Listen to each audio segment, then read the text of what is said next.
au taux moyen des sorties, vous allez voir que le taux d'occupation des lits est supérieur à 100%. Professeur, vous pouvez conclure s'il vous plaît? On peut passer à la conclusion. Ok. Alors, les taux d'occupation des lits à la pédiatrie, à la maternité, en chirurgie, laissent transparaître une surexploitation, voire un encombrement des services médicaux. Les taux d'occupation des lits en médecine interne hommes et en médecine interne femmes laissent transparaître une sous-utilisation des lits hospitaliers au sein de ce service. Cette disparité considérable des taux d'occupation des lits au sein des services hospitaliers est due à l'insuffisance des lits couplés à leur affectation inadéquate au service. En effet, l'insuffisance est justifiée par le rapport de 1 lit pour 978 personnes à l'HGR qu'on peut calculer à travers les données, qui est au-delà du seuil recommandé de 1 lit pour 1000 habitants.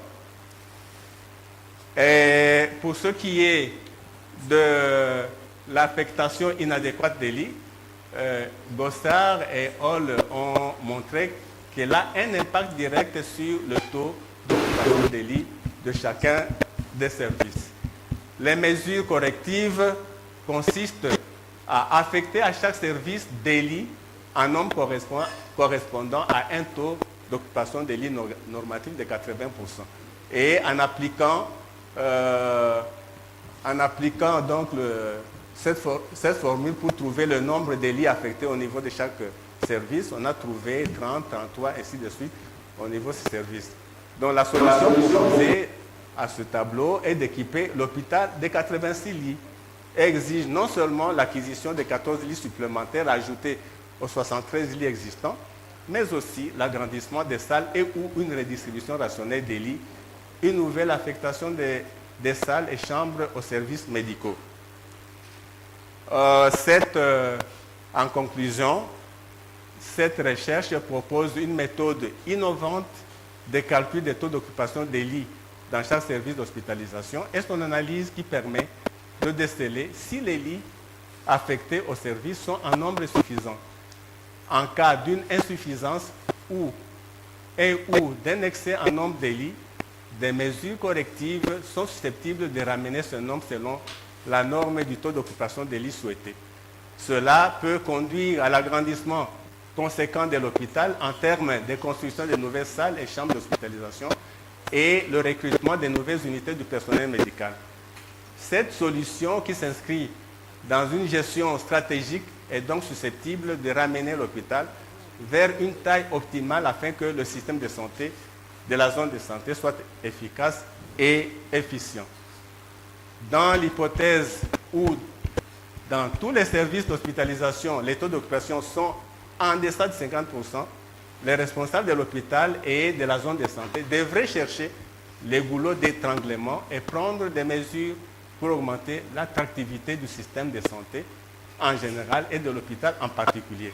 Donc l'application de ce modèle d'analyse des besoins d'hospitalisation requiert l'enregistrement continu exact des statistiques de routine dans les registres de services d'hospitalisation et les rapports sinistres du bureau central de la zone de santé. Mais avec les nouvelles technologies, on peut peut-être utiliser l'IA pour faire ces enregistrements et exploiter ces données avec l'IA.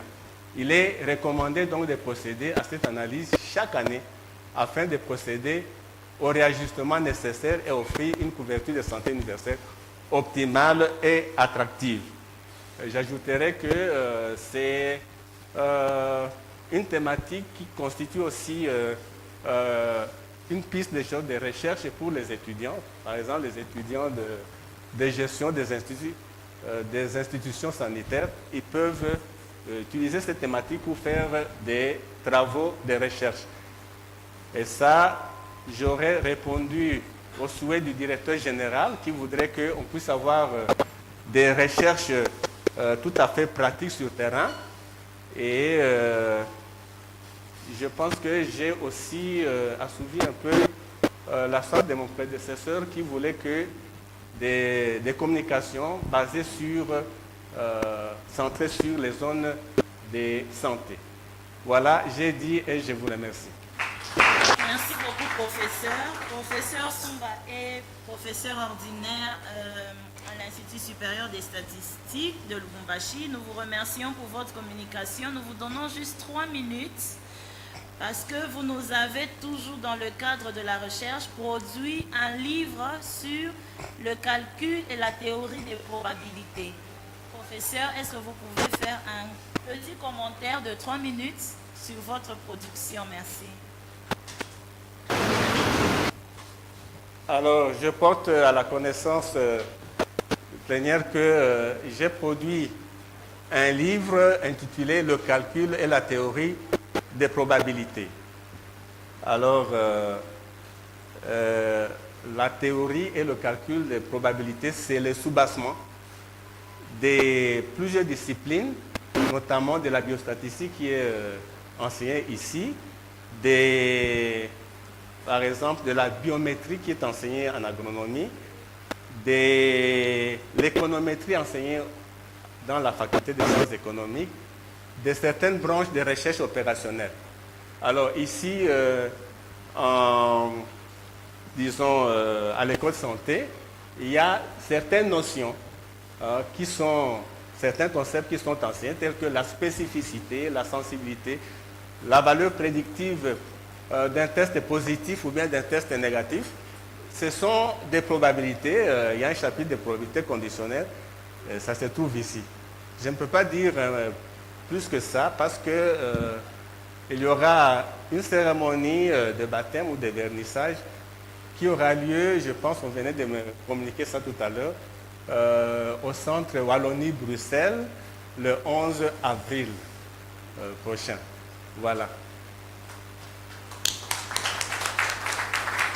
Merci beaucoup, professeur, pour la production du livre sur le calcul et la théorie des probabilités. Nous vous souhaitons bonne chance pour le vernissage et nous informons aussi au public que le livre est déjà disponible à un prix très promotionnel. Vous pouvez contacter le prof Sumba. C'est tout là-bas. Ok, le livre est juste à l'extérieur. À la pause, vous pouvez jeter un coup d'œil et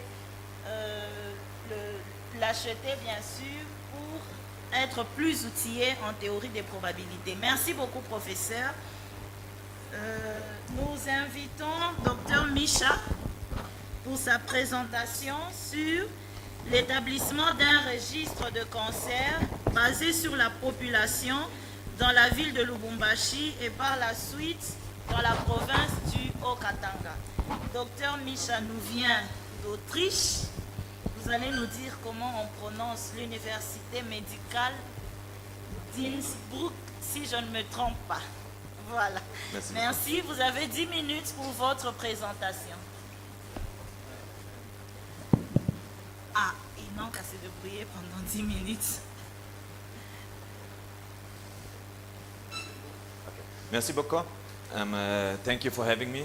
It's my great pleasure to introduce our project and give you an overview about the implementation of our project of the Cancer Registry in Lubumbashi. Merci beaucoup. Je suis très honoré pour présenter notre travail par rapport au registre de cancer dans la ville de Lubumbashi. The project is handled by myself from University of Autriche, and colleagues from École Santé Publique, as well as from Clinique Universitaire. Oui, le projet est effectué par moi-même ainsi que mes collègues de l'école de santé publique. This is the overview of the presentation. To provide a background of the project, globally there's an increasing burden of cancer, whereby in low and mid-income countries we see that the mortality is a severe problem. Ok, le cancer représente un problème majeur de santé publique dont le fardeau pèse de manière disproportionnée sur les pays à revenus faibles et intermédiaires. In order to have an understanding of the epidemiologic situation of the cancer burden in a country, typically we rely on a population-based cancer registry. Ok, nous nous référons au registre du cancer basé sur la population pour faire un travail sur l'épidémiologie. And they're a very useful tool, a database, to create cancer control plans, but also to have estimates about the cancer burden and cancer incidence. Ce sont des outils importants pour contrôler le plan du cancer et contrôler aussi, estimer l'incidence du cancer dans la ville de Lubumbashi. And at the moment, there's no cancer registry activity in the DRC. There was a project before, but now we are the first ones to really implement this in Lubumbashi. À ce jour, il n'y a pas d'enregistrement de l'évolution du cancer dans la ville, disons en RDC, et nous sommes là pour aider à commencer cette activité. This is an overview of the African Cancer Registry network, where you can see in Brazzaville is a cancer registry, and if we have estimates of cancer incidents in the DRC, typically it will rely on the information from Brazzaville. Donc, en RDC, comme ils n'ont pas de registre pour l'évolution du cancer, ils se basent toujours sur le registre de cancer de Congo-Brazzaville. And in the spirit of couverture santé universelle, this cancer registry is a very important database for us. Par rapport à la santé, la couverture santé universelle, ces éléments sont nécessaires pour nous pour évaluer l'évolution du cancer en RDC. Whereby our goal is to really capture every patient with cancer or a suspicion of cancer, and not only the ones that can afford the treatment or that can afford the diagnostic, but we want to have the information also on the ones that are very distant from medical services. Notre objectif est d'avoir les informations sur tous les patients qui souffrent du cancer ou des cas de suspicion, et non seulement les patients qui sont en train d'avoir un traitement. So, for example, this is a publication from an International Agency for Research on Cancer, and what you can see is that there's no available cancer statistics as of yet for the DRC. But we want to change this and to make this spot blue in the future. Ok, en regardant ce map, donc nous constatons qu'en RDC, il n'y a pas de comment dire, cancer registration, de registre de cancer, oui, en RDC. Donc nous voulons qu'il y ait quand même un registre et qu'il puisse apparaître sur le map. So in 2023, we started to have interviews with healthcare professionals in Lubumbashi to inform how we must set up the cancer registry. Donc, en 2023, nous avons commencé par interviewer les prestataires des soins pour voir comment est-ce que nous pouvons mettre sur place un registre d'enregistrement de cancer en RDC. In these interviews, we saw that the main objectives for establishing this cancer registry should be to improve quality of care, to evaluate clinical pathways, and also to evaluate and implement clinical practice guidelines, and to monitoring cancer control plans and epidemiologic research. Et nous avons vu que nous devons nous renseigner, avoir des informations sur les patients, l'information sur les pathologies, l'information sur l'hôpital et avoir un suivi par rapport aux patients. We further looked at how we must set it up, the structure of this registry, and it was mentioned that we should collaborate with the Department of Health to establish a director of the cancer registry, and to work closely with the medical teams at the hospitals. Donc nous avons conclu que nous devons travailler avec les prestataires des soins, que nous devons avoir un plan de travail, et ensuite que nous devons faire un suivi. We took all of this information and started to set up the program that we're using now, that we started at beginning of 2025 to collect the data and put it in our database. This is how this looks like, and we initially set this up at the end of the year, and now we received the first feedback on implementation, and we are currently in the process of evaluating and adapting. Donc nous avons commencé à collecter les données et à mettre sur notre base des données, et ça c'est ce que nous avons récolté jusqu'à présent. For example, information that we want to have from the patients in the system is information on the patient, socio-demographic information. But further, we want to have information on the cancer, pathologic information. For example, the topography, the morphology, the diagnostics, as well as information on the treatment for the cancer. Ok. Nous avons besoin d'avoir des informations sur les patients, non seulement sur les patients, mais aussi sur le cancer, donc la topographie du cancer, la morphologie, le comportement du cancer et le diagnostic. To show you which hospitals we are currently collaborating, we have the map of Lubumbashi, and these are clinics where we have established an initial contact with the clinical team. They are aware of the cancer registration activities, and they have promised to work with us and already started working with us. Donc ça, ce sont les structures où nous sommes allés. Nous avons pris contact avec les prestataires des soins. Nous leur avons donné les fiches ou les registres à remplir, et nous avons déjà commencé à récolter des données.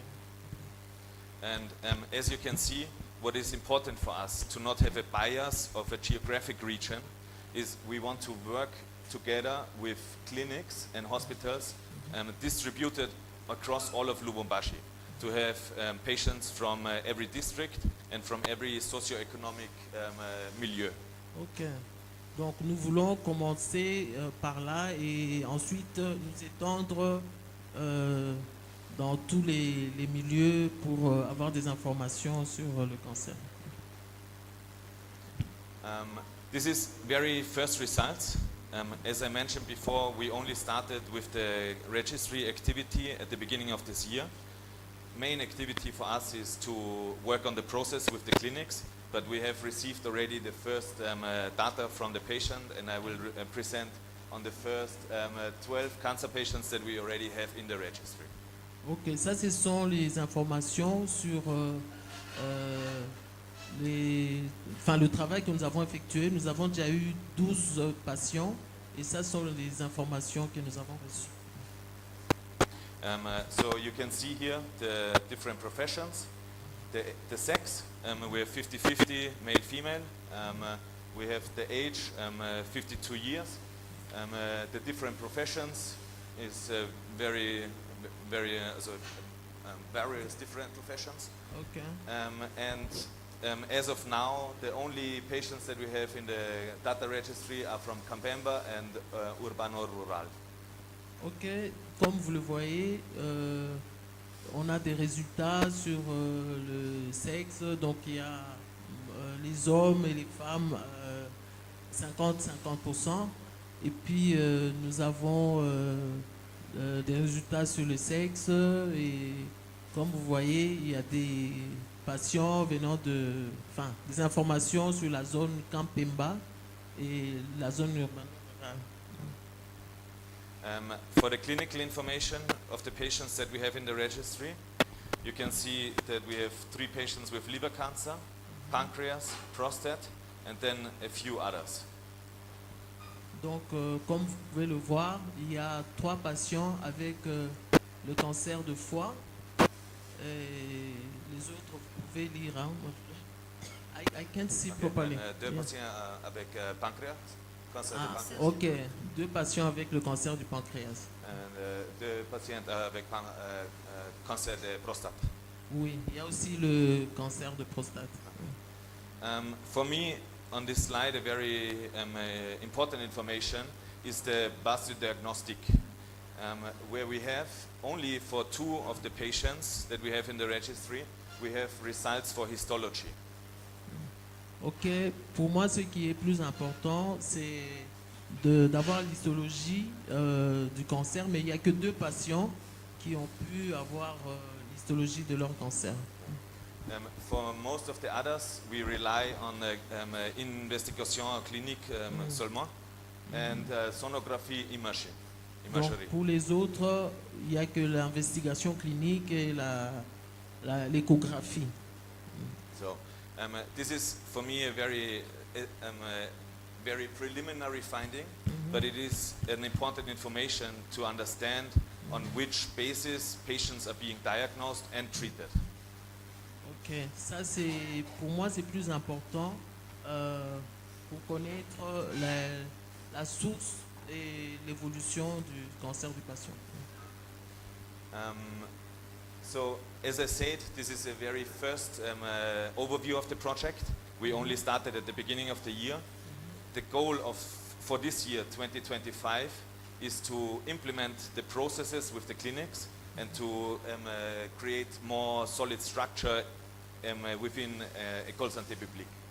Ok, donc notre objectif pour cette année, nous avons commencé au début de l'année 2025 et notre objectif jusqu'à la fin de cette année, c'est de faire de plus amples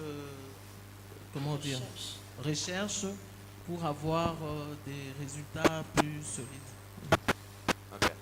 As I said at the beginning, our goals of this is to have information for epidemiologic research, to be able to contribute to healthcare planning and cancer control plans in the DRC, and to work closely with the politics to create also awareness about the problem of cancer in Lubumbashi and the DRC. Ok, comme je l'ai dit, notre souci c'est de faire des recherches épidémiologiques approfondies, d'informer les gens plus par rapport au cancer et d'avoir des bons résultats pour pouvoir faire des registres de cancer.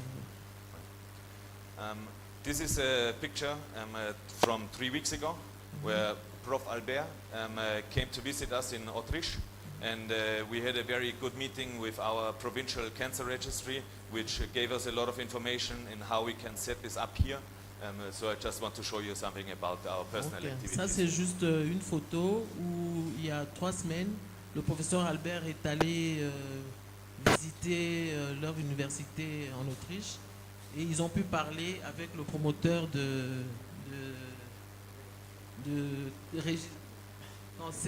cancer registration et donc c'est pour juste vous mettre au courant.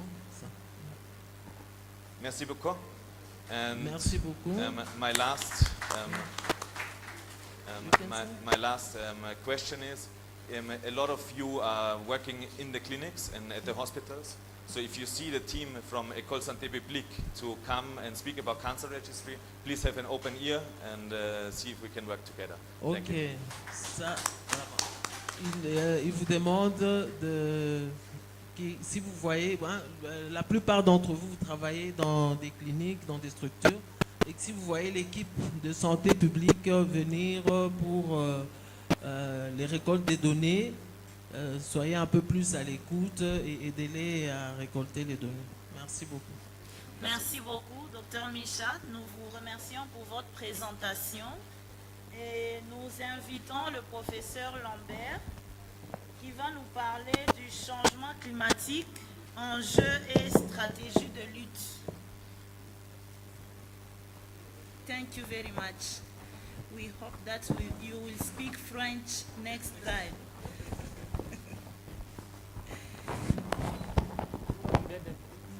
« 10 minutes pour votre présentation. Oui.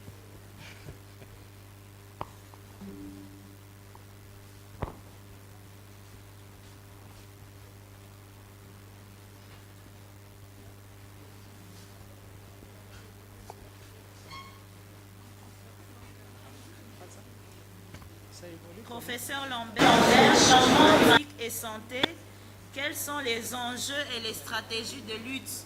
Vous avez 10 minutes, professeur, pour votre présentation. Vous pouvez déjà commencer. Merci beaucoup de la parole accordée. Nous allons nous entretenir sur ce thème qui tout naturellement est connu de tout le monde. Donc il n'y a rien de nouveau ici, c'est juste des notions de rappel. On est quand même scientifique, c'est important qu'on puisse actualiser nos connaissances. Alors, voilà comment se présente le plan de notre petit exposé qui va prendre tout au plus 10 minutes, comme on l'a dit. On va commencer par donner un état des lieux, les objectifs de la présentation, les quelques statistiques au niveau de l'Afrique et de la RDC certainement. Je vais donner les défis climatiques, les stratégies de lutte et quelques expériences qu'on a vécues ailleurs. Ici, chez nous, il y a très peu de choses qui sont faites dans ce sens-là.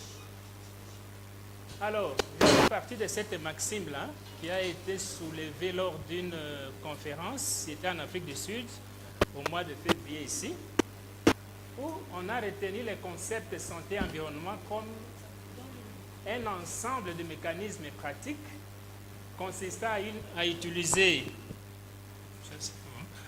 Ah oui, comme... ça reste.